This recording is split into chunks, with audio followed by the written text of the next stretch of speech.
Pemirsa, hari pertama penerapan PSBB Ibu Kota periode kedua, pengendara lebih taat aturan. Gubernur DKI Jakarta menegaskan akan menindak tegas para pelanggar PSBB tersebut.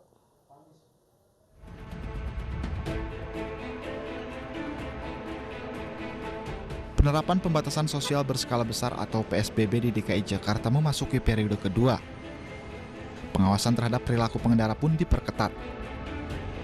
Di checkpoint Daan Mogot, Jakarta Barat, aparat kepolisian bersama Dinas Perhubungan terus memantau setiap pengendara yang melintas. Dari titik ini, aparat memantau pergerakan warga yang datang dari arah kota Tangerang menuju wilayah ibu kota. Gubernur DKI Jakarta Anies Baswedan menegaskan bahwa akan menindak tegas pelanggar PSBB di Jakarta. Kami di jajaran Pemprov bersama dengan Polda dan Kodam di periode ini kita akan meningkatkan pendisiplinan baik perusahaan-perusahaan yang masih beroperasi maupun masyarakat yang masih berkerumun. Hari-hari kemarin banyak sifatnya educational. Diberikan peringatan, dihimbau karena banyak dari masyarakat yang masih belum menyadari benar tentang PSBB dan aturan-aturannya. Ke depan, fase himbauan, fase educational sudah selesai, sekarang adalah fase penegakan. Karena itu, di hari-hari ke depan, semua yang melanggar tidak akan diberi peringatan lagi, tapi akan langsung ditindak. Dan itu artinya kami menghimbau kepada semua, jangan sampai harus ditindak. Kerjakan yang menjadi kewajiban selama PSBB ini dengan sebaik-baiknya.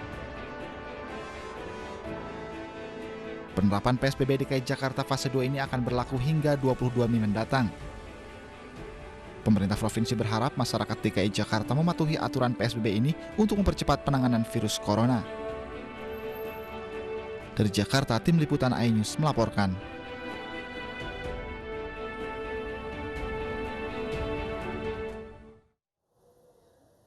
Jumlah pasien positif corona di Indonesia bertambah menjadi 8.211 orang totalnya. 689 diantaranya meninggal dunia, sementara 1.002 orang dinyatakan sembuh.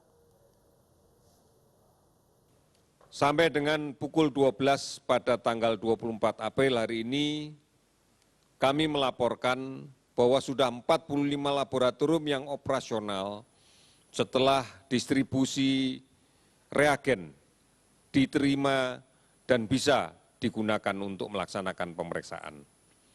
64.054 spesimen kita periksa dengan pemeriksaan real-time PCR dari 50.563 orang pasien. Dari hasil tersebut terkonfirmasi positif COVID-19 sebanyak 8.211 orang. Sementara pasien COVID yang sudah sembuh mencapai 1.002 orang. Pasien COVID-19 yang meninggal 686 orang.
Pemirsa, guna mengurangi penyebaran COVID-19, sejumlah daerah sudah mulai menerapkan pembatasan sosial berskala besar. Ada wilayah yang sudah tertib, tetapi ada pula warganya yang masih membandel.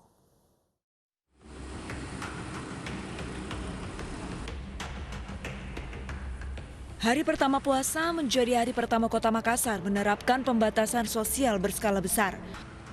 Kondisi lalu lintas di sejumlah jalan protokol lengang. Angkutan umum yang melintas juga sudah menerapkan pembatasan jumlah penumpang.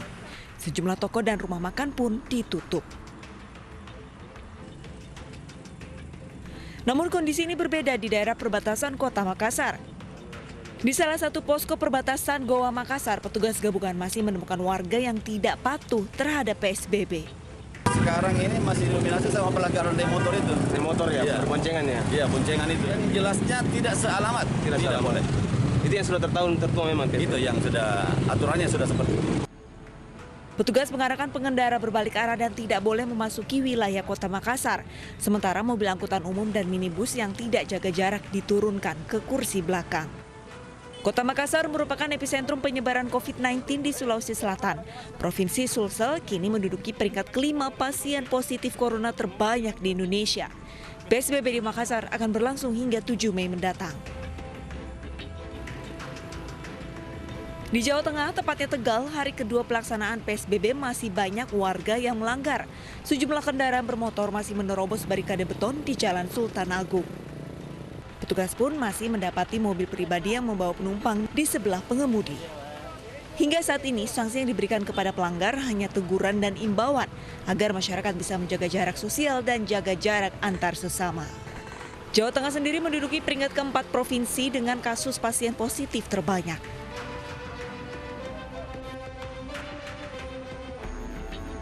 Sementara di Bandung, Jawa Barat memasuki hari ketiga PSBB, jumlah kendaraan yang masuk ke kota Bandung melalui pintu tol justru semakin ramai. Ketua Harian Gugus Tugas Penanganan COVID-19 Kota Bandung mengecek pos pengawasan di perbatasan Kota Bandung. Mirisnya, Kota Bandung masih ramai dilintasi kendaraan yang keluar dari gerbang tol menuju Kota Bandung. Pengendalian di rekan-rekan di luar Kota Bandung ini, sehingga ke Bandung ini kok kendaraan banyak seperti biasa. Padahal mana PSBB itu adalah diam di rumah, bekerja dari rumah, belajar dari rumah, beribadah di rumah. Pemerintah Kota Bandung khawatir masih banyaknya warga yang beraktivitas di luar rumah. PSBB di provinsi yang menduduki peringkat kedua jumlah pasien positif terbanyak di Indonesia ini tidak akan efektif mengurangi persebaran COVID-19.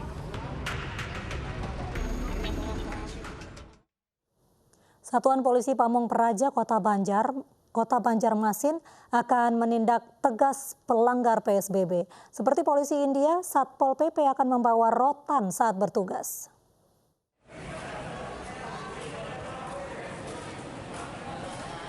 Hari pertama penerapan PSBB di Banjarmasin, Kalimantan Selatan, petugas Satpol PP berpatroli di kawasan keramaian di Kota Banjarmasin.